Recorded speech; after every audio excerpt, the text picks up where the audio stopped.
Hello বন্ধুরা, আশা করি সবাই বেশ ভালো আছেন। হিপনোটাইজ এই শব্দটা তো অবশ্যই শুনে থাকবেন, আর এটা কতটা শক্তিশালী এই মুভিটা দেখলেই জানতে পারবেন। এই মুভিটাতে ভরপুর সাসপেন্স দেওয়া হয়েছে এবং মুভিটার নামও কিন্তু হিপনোটিক, যেটা কিনা 2023 সালেই মুক্তি পেয়েছে। তাহলে শেষ পর্যন্ত দেখতে থাকুন, কথা দিচ্ছি যে মুভিটা আপনার অবশ্যই ভালো লাগবে। তাই দেরি না করে শুরু করা যাক আজকের মুভি এক্সপ্লেনেশন। গল্পের শুরুতে ডিটেকটিভ ড্যানিকে দেখানো হয়। ড্যানি একজন থেরাপিস্ট ডক্টরের সাথে বসে রয়েছে। ডক্টর তাকে জিজ্ঞাসা করে, তুমি তোমার মেয়েকে শেষবার কোথায় দেখেছো? ড্যানি ডক্টরকে জানায়, আমার মেয়ে পার্কে খেলছিল, আমি একটু অন্যমনস্ক হলে সে আমার চোখের সামনে থেকে উধাও হয়ে যায়। আমি তাকে অনেক খুঁজেছি, কিন্তু আমি তাকে কোথাও খুঁজে পাইনি। আমার মেয়েকে আমার সামনে থেকে অপহরণ করে নিয়ে গেছে। তখন ড্যানির কাছে তার বন্ধু নিকের মেসেজ আসে। সে ড্যানিকে ডিউটির জন্য ডাকে। এরপর ড্যানি যখন লিফটে আসে তখন সে তার ওয়াইফ ও মেয়ের ছবি বের করে। তার মেয়েকে একটা ছেলে অপহরণ করেছে। যখন তাকে গ্রেফতার করা হয় ততক্ষণে সে কিডন্যাপিং এর বিষয়টা ভুলে গেছে, আর পর্যাপ্ত প্রমাণ না থাকাতে ছেলেটাকে জামিন দিয়ে বের করে দেওয়া হয়। এই বিষয়টা মনে পড়লেই তার মন খারাপ হয়ে যেত, আর সে নিজের মনকে কন্ট্রোল করতে পারতো না। ড্যানি এরপর বিল্ডিং থেকে বাইরে এলে তার বন্ধু নিককে সে দেখতে পায়। নিক মূলত ড্যানিকে নিয়ে যাওয়ার জন্য এসেছে। নিক ড্যানিকে জানায়, আমাদের কাছে একটা আননোন কল এসেছিল, সেখান থেকে জানতে পারি যে আজকে ব্যাংক অফ অস্টিনে ডাকাতি হতে যাচ্ছে। নিক আরো জানায়, ব্যাংক অফ অস্টিনের দ্বিতীয় শাখাতেও ডাকাতি হয়েছে। এই চোরদের টার্গেট টাকা না, এদের মেইন টার্গেট হলো লকার নাম্বার 23, আর সেটাকেই তারা চুরি করছে। ড্যানিরও একটি অ্যাকাউন্ট ছিল এই ব্যাংকে। এখন তারা দুজনেই তাদের সম্পূর্ণ টিমকে সাথে নিয়ে এই ব্যাংকের সামনে বসে যায়, যাতে করে চোরদেরকে তারা ধরতে পারে। তখন একজন লোক এসে সামনে থাকা বেঞ্চে বসে পড়ে, আর একজন মহিলা ফোনে কথা বলতে বলতে সেই বেঞ্চে এসে বসে পড়ে। ডেল নামের লোকটা মহিলাটাকে হিপনোটাইজ করে ফেলে। মহিলাটাকে বলে, আজকে প্রচন্ড গরম পড়েছে। এরপরে একটু সামনে এগিয়ে দাঁড়িয়ে থাকা গার্ডদেরকে কিছু বলে আর সেখান থেকে চলে যায়। ড্যানি সময় নষ্ট না করে সে ভ্যান থেকে বের হয় আর দ্রুত ব্যাংকের ভিতরে চলে আসে। নিক ড্যানিকে রিকোয়েস্ট করে যে প্লিজ তুমি এরকমটা করো না। ড্যানি ব্যাংক ম্যানেজারকে বলে, আমি আমার অ্যাকাউন্ট চেক করতে চাই। এদিকে সেই মহিলা মানে যাকে হিপনোটাইজ করা হয়েছিল সে মনে করে আজকে আসলেই অনেক গরম পড়েছে, আর রাস্তাতে ড্রেস খুলে হাঁটতে থাকে, আর এই কারণে রাস্তাতে অ্যাক্সিডেন্ট হতে থাকে। ব্যাংকের ভেতরে ড্যানি যখন লকার রুমে আসে তখন ম্যানেজার বলে, আমি তো ভুল করে আপনার চাবি অফিস রুমে ফেলে এসেছি, এখনই এনে দিচ্ছি, একটু অপেক্ষা করুন। কিন্তু ম্যানেজারের চাবি তো আসলে ড্যানি চুরি করেছে। ম্যানেজার সেখান থেকে চলে গেলে ড্যানি তখন 23 নম্বর লকারটি খুলে ফেলে, আর সে এর ভেতরে তার মেয়ে মিনির ছবি দেখতে পায়। এদিকে ডেল ব্যাংকের একজন কর্মচারীকে হিপনোটাইজ করে আর মেয়েটাকে লকার রুমে পাঠিয়ে দেয়। মেয়েটাকে ড্যানি আটকালে মেয়েটি কোনো কিছুই শুনছিল না। এতক্ষণে ব্যাংকের ভিতরে হিপনোটাইজ করা গার্ডগুলো চলে আসে আর ড্যানির উপর গুলি করে। এরপরে সেই মহিলা বক্সটাকে নিয়ে একটি ট্রাকে উঠে পড়ে, আর তার সাথীরা অ্যাক্সিডেন্ট হওয়া জায়গাতে ব্যস্ত ছিল। বক্স নিয়ে যাওয়ার সময় সেই ট্রাকটারও অ্যাক্সিডেন্ট হয়ে যায়। এরপর ডেল সেই বক্সটাকে ট্রাক থেকে বের করে আনে আর বোম ব্লাস্ট করে ট্রাকটাকে উড়িয়ে দেয়। কিন্তু ড্যানি আর তার সাথীরা তখন ডেলের পিছু করতে থাকে। এরা সবাই লুকিয়ে ছাদে চলে আসে। ডেল তখন ড্যানির দুজন সাথীকে হিপনোটাইজ করে ফেলে। তখন সেই দুজন ড্যানির দিকে বন্দুক তাক করে। ড্যানি জিজ্ঞাসা করে, আমার মেয়েকে কোথায় রেখেছো? ডেল উত্তর দেয় না, বরং বলে যে এই ছবিটা তুমি আমাকে দিয়ে দাও। তখন ডেল বলে, তোমরা দুজন দুজনকে গুলি করো। এই দুইজন গুলি করলে ডেল ছাদ থেকে লাফ দেয়। এরপর ড্যানি যখন নিচে তাকিয়ে দেখে নিচে কাউকেই সে দেখতে পায় না। এরপর ড্যানি নিককে প্রশ্ন করে, আমার মেয়ের ফটো সেই লকারে কিভাবে আসলো? নিক বলে, তুমি একজন ফেমাস ডিটেকটিভ, আমার মনে হয় কেউ তোমার সাথে গেম খেলছে, হয়তো আমাদের কিছু লোক তার সাথে হাত মিলিয়েছে। রাতে নিক ড্যানিকে ফোন করে বলে, আমি সেই ব্যক্তিকে খুঁজে পেয়েছি যে ব্যক্তি আমাদেরকে ব্যাংক ডাকাতির খবরটা দিয়েছিল। সেই মহিলার নাম ডিয়ানা ক্রস। এরপরে ড্যানি সেই মহিলার সাথে দেখা করে। সে সময় মহিলাটি একজন কুস্তিগিরের চিকিৎসা করছিল। ড্যানি ডিয়ানাকে বলে, আমি তোমার সাথে কথা বলতে চাই। মহিলাটি তখন কুস্তিগিরকে হিপনোটাইজ করে আর তাকে বাহিরে অপেক্ষা করতে বলে। মহিলাটি বলে, তুমি যতক্ষণ এখানে আছো ততক্ষণ সে বাহিরেই অপেক্ষা করবে। ড্যানি জানায়, তুমি এই ডাকাতি সম্পর্কে কি করে জানতে পারলে? ডিয়ানা জিজ্ঞাসা করে, তুমি কি সেই ডাকাতদের কাউকে গ্রেফতার করেছো?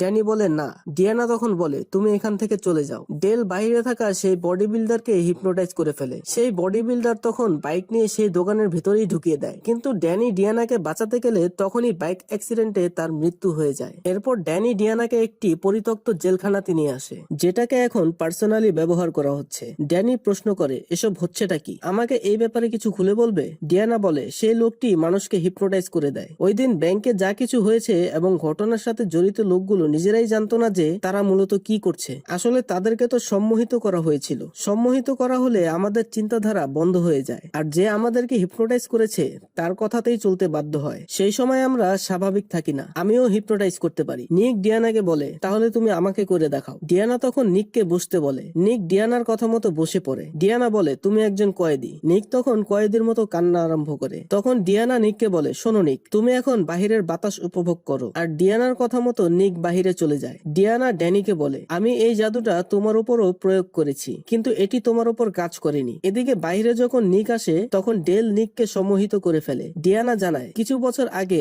আমেরিকার সরকারের আদেশে ডিভিশন নামের একটি সিক্রেট এজেন্সি গঠিত হয়। সেখানে হিপনোটাইজ করা মানুষগুলোই অন্তর্ভুক্ত ছিল। এটা সরকার নিজের সুবিধার জন্যই বানিয়েছিল। ড্যানি বলে, আমাকে ডেলের সম্পর্কে বলো। ডিয়ানা জানায়, সে তো একজন লেজেন্ড। হিপনোটাইজের মামলাতে তার চেয়ে বেশি শক্তিশালী আর কেউ নেই। এমনকি তার তুলনাতে আমরা মূলত কিছুই না। ডেল তার শক্তি সম্পর্কে বুঝতে পারে এবং সে এই ডিভিশনটাকে তার দখলে নেওয়ার চেষ্টা করে, আর সরকার তাকে বের করে দেয়। ডেল চায় না সে ছাড়া আর কেউ এই হিপনোটাইজ করুক। তার জন্য সে সবাইকে মেরে ফেলতে শুরু করে। আর আমাকে বিশ্বাস করো, ডেলকে ধরা অসম্ভব। তখন হঠাৎ সেখানে লাইট বন্ধ হয়ে যায় আর নিক সেখানে চলে আসে। ডিয়ানা বলে যে নিককে হিপনোটাইজ করে রাখা হয়েছে। আমি তো তেমন শক্তিশালী না যে তার সম্মোহনকে নষ্ট করতে পারবো। ড্যানি তাকে থামতে বলে, আর যখন নিক থামছিলই না তখন ড্যানি তার পায়ে গুলি করে দেয়। কিন্তু সে যে কোনো ভাবেই ডিয়ানাকে মেরে ফেলতে চাইছিল। ড্যানি তাকে হাতকড়া পরিয়ে রডের সাথে আটকে রাখে, কিন্তু নিক কোনোভাবেই শান্ত হচ্ছিল না। সে নিজের হাতটাকে ভেঙে ফেলার চেষ্টা করে। ডিয়ানা বেশ ভালো করেই জানে যে নিক এখন কিছুতেই থামবে না। এই কারণে সে তাকে গুলি করে মেরে ফেলে। তার বন্ধুর এমন মৃত্যুতে ড্যানি অনেক কষ্ট পায়। আর এখন এরা দুজন পুলিশের থেকে পালিয়ে বেড়াচ্ছিল, কারণ ডিয়ানার একটি ভুলের জন্য তারা এখন অপরাধী হয়ে গেল।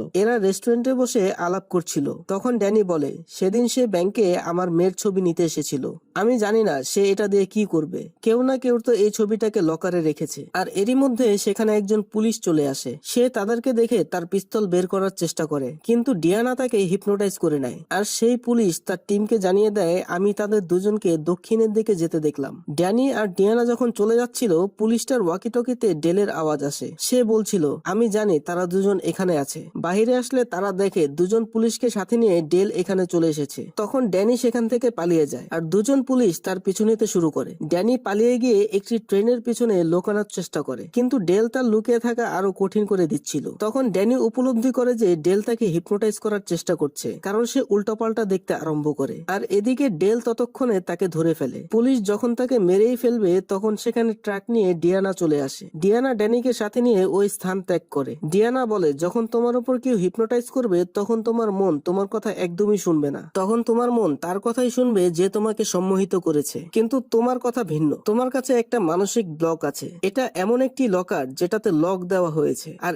এই কারণে মূলত কেউই তোমার মাইন্ডের অ্যাক্সেস নিতে পারবে না। এই ব্লকটা কোনো কষ্ট অথবা আঘাত থেকেও আসতে পারে, তা তোমার মন থেকে হোক বা তোমার ব্রেন থেকে। হয়তো তোমার মেয়ে এই ব্লকের কারণ, যার কারণে আমি তোমাকে হিপনোটাইজ করতে পারিনি, কিন্তু ডেল অবশ্যই করতে পারবে। এরপর তারা জেরি নামের একজন লোকের সাথে দেখা করতে যায়, যে কিনা ডিয়ানাকে হিপনোটাইজ শিখিয়েছিল। ড্যানি তার মেয়ের সম্পর্কে জিজ্ঞাসা করে। এখনো আমি এর উত্তর খুঁজে পাইনি যে আমার মেয়ের ছবি ওই লকারে কি জন্য এলো। জেরি তখন বলে, আমাকে দেখাও তোমার মেয়ে আসলে কে। কিন্তু ডিয়ানা তাকে ছবি দিতে মানা করে দেয়, কারণ সে সন্দেহ করছে যে এ আসলে জেরি না বরং ডেল। তখন ডেল তাদের দুজনকে মেরে ফেলার চেষ্টা করে আর তারা দুজন সেখান থেকে পালিয়ে যায়। এবার ডেল সম্পূর্ণ শহরের মানুষদেরকে হিপনোটাইজ করে রেখেছিল। রাস্তাতে থাকা লোকগুলো তাদেরকেই ধরার চেষ্টা করে। তখন ড্যানি একজন বাইকারকে মেরে তার বাইক নিয়ে পালানোর চেষ্টা করে। এই মুহূর্তে সে এমন একটা ট্র্যাপে ফেসে গেছে যার কারণে ড্যানি এখন কোনো রাস্তাই খুঁজে পাচ্ছিল না। সে সবকিছু উল্টাপাল্টা দেখছিল। লোকজন এখনো তাদের পেছনেই পড়ে আছে। তাদের পালানোর মতো আর কোনো রাস্তা নেই। তখন পুলিশ এসে লোকগুলোকে আটকায়। তাদের মধ্য থেকে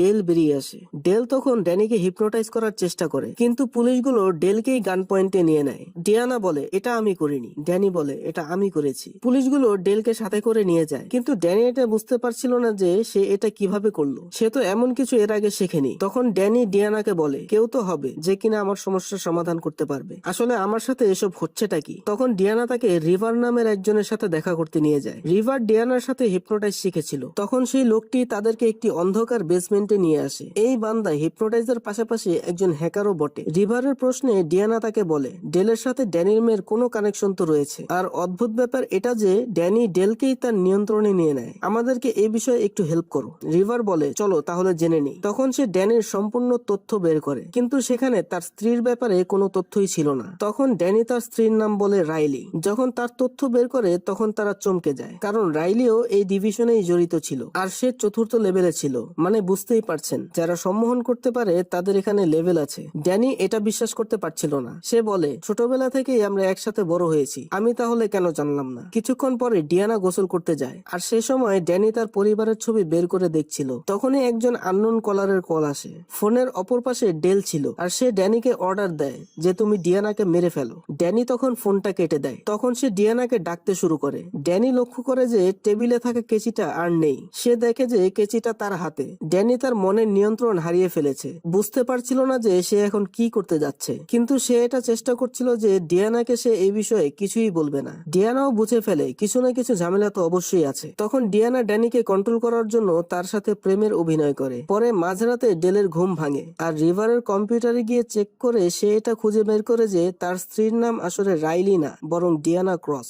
ডিয়ানা ক্রস আর কেউ না, সেই মহিলা যে কিনা তার সঙ্গে 2 দিন থেকে ঘোরাফেরা করছে। এরপরে তার ফোনে থাকা স্ত্রীর ছবি আবারও বের করে দেখে, সেখানেও ডিয়ানা ক্রসই ছিল। এরপরে সে এই কম্পিউটারে তার মেয়ের নাম টাইপ করে, আর সে এটা জানতে পারে তার মেয়ের কাছে এক্সট্রিম লেভেলের হিপনোটাইজ পাওয়ার রয়েছে। তখন সেখানে ডিয়ানা চলে আসে। ড্যানি জিজ্ঞাসা করে আমার মেয়ে কোথায়, তুমি তাকে কোথায় লুকিয়ে রেখেছো? ডিয়ানা বলে আমি না, তুমি তাকে লুকিয়ে রেখেছো। তখন তার মনে পড়ে যায় এই ডিভিশনে থাকা লোকগুলো তার মেয়েকে এক্সট্রিম লেভেলের হিপনোটিক বানাতে যাচ্ছিল, আর সেটা ড্যানি চাইতো না, কারণ তার মেয়ে অনেক ছোট ছিল। এই কারণে মূলত ড্যানি নিজেই তার মেয়েকে গায়েব করে রেখেছে। ড্যানি বুঝতে পারে যে এখন পর্যন্ত তার সাথে যে সমস্ত ঘটনা ঘটেছে সেসব আসলে ফেক ছিল। আসলে সে এতদিন এই ডিভিশনের মেম্বারদের সাথেই ছিল। আজ পর্যন্ত সে যতগুলো মানুষকে দেখেছে, মানে এখন পর্যন্ত আমরা যা দেখলাম তা ছিল ড্যানির একটি কল্পনা মাত্র। আর এখানে থাকা সবাই ছিল তারই দলের সদস্য। তার বন্ধু নিক, ব্যাংকের কর্মচারী বা তারই সাথে কাজ করা সমস্ত ডিটেকটিভ, সবাই এই ডিভিশন দলের মেম্বার। আর ড্যানি নিজেই তার মেয়েকে লুকিয়ে রাখে, কারণ সে জানে যে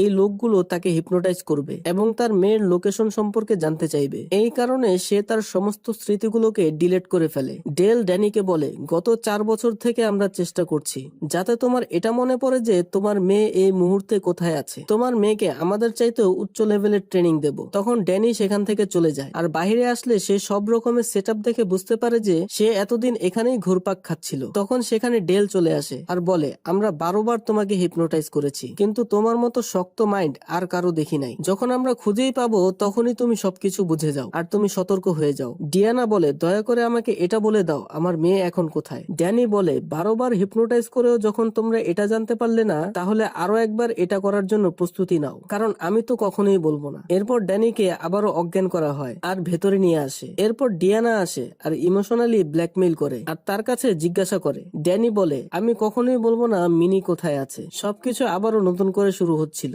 আবারও মেয়ে হারানোর গল্প তার মাথাতে প্রবেশ করিয়ে দেওয়া হয়। আবারও সিন সেখানেই আসে যেটা মুভির শুরুতে আমাদেরকে দেখানো হয়েছিল। আবারও একইভাবে ঘটনাগুলো দেখানো হচ্ছিল, কিন্তু এবার ড্যানি সম্পূর্ণ সচেতন। কিন্তু সে এমন ভাব করে যে সে এখন তাদের হিপনোটাইজের মধ্যে রয়েছে। কথা ছিল এখন সে ডেলের পিছু নেবে, কিন্তু সে এমনটা না করে বরং গাড়ি নিয়ে পালিয়ে যাওয়ার চেষ্টা করে। তখন বাকিরা তার পিছু নিতে শুরু করে। ডেল তার সাথীদেরকে নিয়ে হেলিকপ্টারে করে ড্যানির পিছু নেয়। ড্যানি জঙ্গলে থাকা একটি বাড়িতে চলে আসে যেখানে তার মা বাবা থাকে, আর সে এখানে তার মেয়েকে লুকিয়ে রেখেছে। ড্যানির বাবা মার ব্যাপারে ডিয়ানাও জানতো না, কারণ তারা ড্যানিকে এতিমখানা থেকে পালক নিয়েছিল, আর এই ব্যাপারটা ড্যানি কারোর সাথে শেয়ার করেনি। এরপর ড্যানি সেই রুমের ভেতরে প্রবেশ করে আর সে তার মেয়ে মিনির সাথে দেখা করে। এতক্ষণে ডেল আর তার সাথীরাও চলে আসে। ডেলের বাবা মা তাদেরকে বলে এটা প্রাইভেট প্রপার্টি, কোথায় প্রবেশ করছো? ডিয়ানা বলে আপনারা যেই হন না কেন আমাদের মাঝখানে আসতে যাবেন না। কিন্তু ডেল কথা বলার মুডেই ছিল না, আর ইশারা করে তাদের দুজনকে মেরে ফেলার হুকুম দেয়। তারা মারা গেলেই ড্যানি বাইরে আসে আর বলে তুমি কি সেই মেয়ে যাকে কিনা আমি ভালোবেসেছিলাম? তুমি কি আমাদের মেয়েকেও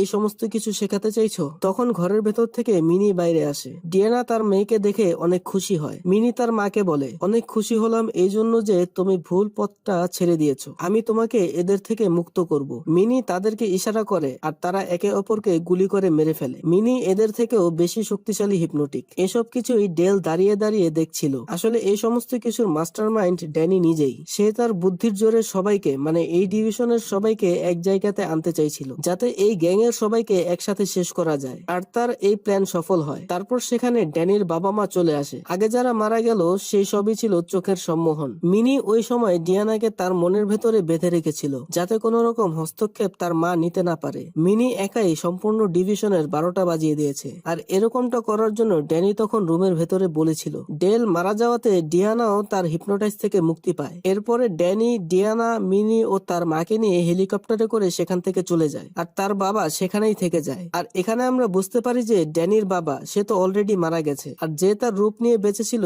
সে মূলত ডেল। বন্ধুরা, এই মুভিতে ভরপুর সাসপেন্স রাখা হয়েছে। যেভাবে এই মুভির শেষ হয়েছে, আমি বিশ্বাস করি যে এই মুভির দ্বিতীয় পর্ব খুব শীঘ্রই চলে আসবে। আর যখনই এর দ্বিতীয় পর্ব আসবে দ্রুত আমি আপনাদের জন্য নিয়ে আসবো। ভিডিওটি ভালো লাগলে অবশ্যই চ্যানেলটিকে সাবস্ক্রাইব করে দিবেন। ততক্ষণ পর্যন্ত সবাই ভালো থাকবেন, সুস্থ থাকবেন। আল্লাহ হাফেজ।